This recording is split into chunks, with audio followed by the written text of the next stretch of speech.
Okay, we're taking you live to Moscow. Let's listen in to President Putin.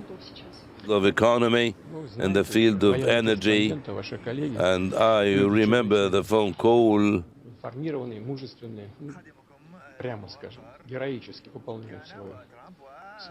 between us, and it was Trump. We met with the Saudi king, and we discussed so many things regarding the world market. I'd like to thank the leadership in Saudi Arabia. I'd like to thank His Majesty the King and His Highness the Crown Prince, not only because they paved the way for a U.S.-Russia meeting on the highest level, but they have also created a good atmosphere, and probably within the next few days we will see something. Today I can't travel to Strasbourg, but I'd like to thank personally His Highness the Crown Prince for his invitation. Despite all the talks and negotiations and the ongoing military operation, what are the goals?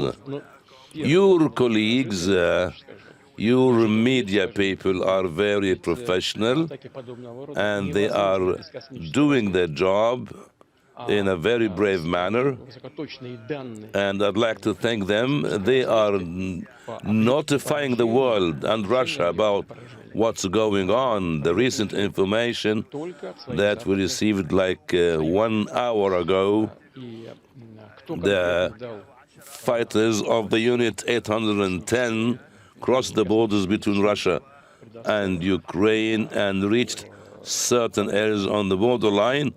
Our troops are advancing. There were attacks with the drones. Is this the reply of Zelenskyy? I don't know about that. I can't evaluate what has happened, but this matter happened already. We need to explain that in a certain way. There are so many questions that are all over the place now without answers.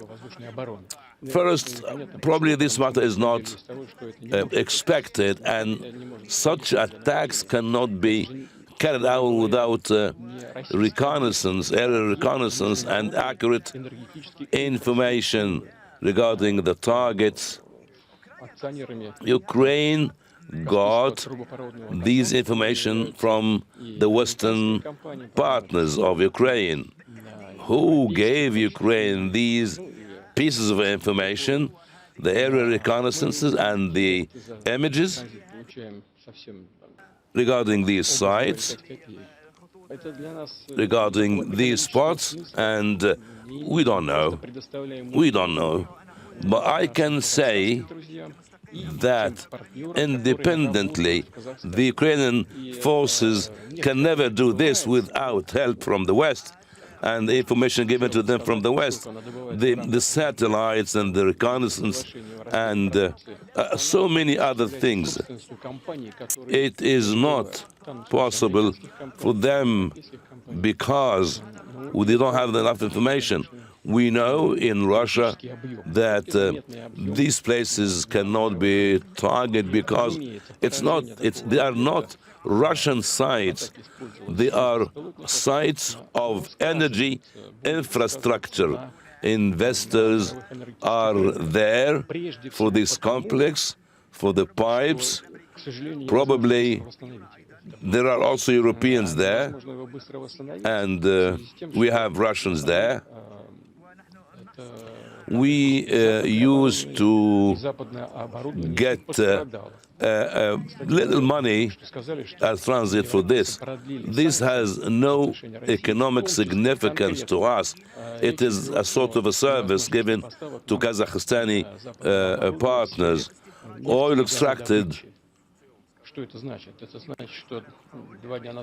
Generally, I can say extracted according to certain agreements regarding the division of goods, and it is owned by some companies, European companies, American companies. They are not big quantities, but probably attacking this site by 6 drones will be reflected on the energy market in the world, because you cannot restore this site back. This site cannot be operative, and it is also related to the presence of Western heavy equipment over there. These heavy equipment are damaged. The Europeans extending the sanctions against Russia, and some people talk about the impossibility of providing us with Western equipment regarding oil and gas. What does this mean? This means that the Ukrainian forces have launched an attack, and later the Europeans said they cannot do the maintenance for such a station because the main equipment over there are Europeans and from Siemens company as well. The equipment, if arrived tomorrow or the day after tomorrow, it will take like 1.5 months or even 2 to complete the maintenance. So will these equipment will be provided? We don't know. I think there must be a lot of coordination in this regard. Thank you very much. That was President Putin speaking earlier in St. Petersburg. He was saying that he's been briefed on the outcome of the Russia-U.S. talks that took place in Saudi Arabia earlier this week, and he was pleased with the results.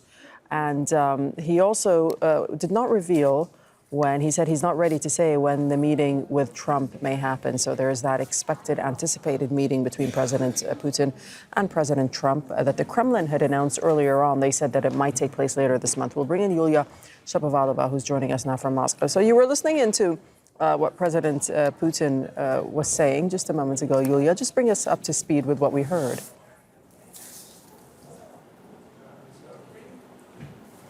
Well, absolutely right. So Vladimir Putin was speaking in front of journalists right after a memorial event devoted to Anatoly Sobchak. He is the former mayor, the late mayor of St. Petersburg. So I guess Vladimir Putin decided, and he basically wants his voice to be heard against the backdrop of the Trump-Zelenskyy public arguing about the amount of U.S. military and humanitarian aid to Ukraine. So Putin has said that Russia is ready to return to the negotiating table on Ukraine. Russia has never refused to engage in dialogue with Europe or Ukraine. But the Europeans themselves have stopped contacts with Moscow, and Kyiv has even banned itself from negotiating with Russia. That's according to the Russian president. Putin has said that he would be happy to meet with Donald Trump, but the meeting must be prepared. At the same time, the Russian president stated that it was not enough for them to simply meet with each other. They needed to work out the most important issues, including Ukraine. So basically, he said, he also said that, quote, Trump told me Ukraine would be involved in negotiations. Nobody is going to exclude it. So here he once again reiterated that he is ready to talk to representatives of Ukraine, and Ukraine will be invited at the negotiating table as well. At the same time, he blamed Ukraine and blamed the West, rather, saying that Ukraine receives space intelligence data from the West. And he has said that Ukrainian army strikes on Russian infrastructure inside Russia, as well as at the Russian army, could not be done independently. So, of course, it is organized. All those organized attacks come courtesy of the West and their intelligence and their equipment.